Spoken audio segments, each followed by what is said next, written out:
President Uhuru Kenyatta is currently presiding over the World Rally Championship Safari Rally launch at the Kasarani Sports Complex in Nairobi ahead of the weekend action, which is in Naivasha, Nakuru County. Rally drivers are expected to tackle different courses from Saturday through to Sunday. Bridget Sangana is also at the service center in Naivasha and is now joining us live for more details. Bridget, good afternoon. Very good to see you, looking quite excited.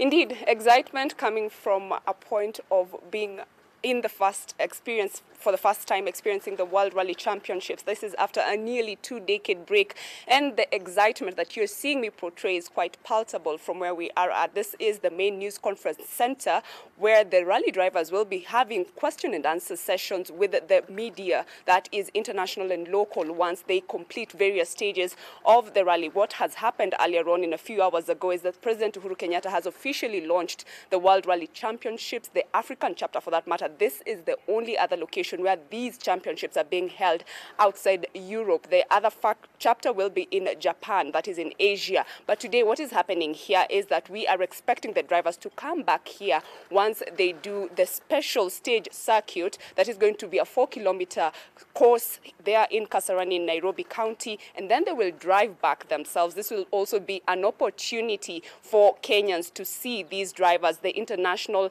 and local ones who are taking part in this historic World Rally Championship. What we want to note is that at the beginning there were about 58 drivers who were to contest in this chapter of the World Rally Championship, but it has now gone down to about 41. 17 drivers were taken off the list of participants. This is due to them not meeting the FIA standards in terms of scrutineering. This is a very technical and very sensitive sport, and the FIA, that is the regulatory body for this championship, have made sure that every car that is taking part in this competition do meet the safety standards, and some of them did have some of those mechanical as well as other structural problems that made them be disqualified from taking part in this. But we do know that the top stars of the rally, the key drivers that have been taking part in this contest across the world, are also the people to watch, especially the Frenchman, Auger. I do know his name, but I don't know how to pronounce his brother, but he's Sebastian Auger. This is one of the key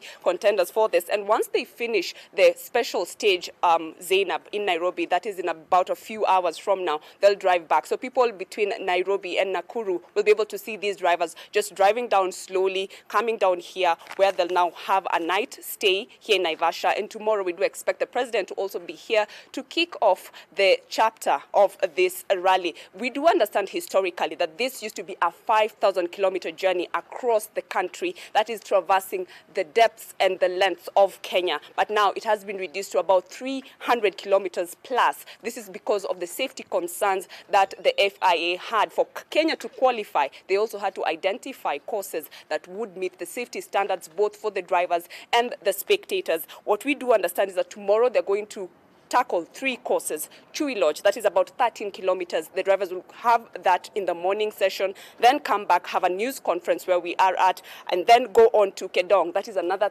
32-kilometer stretch they are supposed to cover within a specified amount of time, and then come back here again to speak with the people, the media rather. And then finally, the Osirian stage is about 18 kilometers the drivers are going to cover. Then they're going to come back here again for another news conference, I think a more holistic one.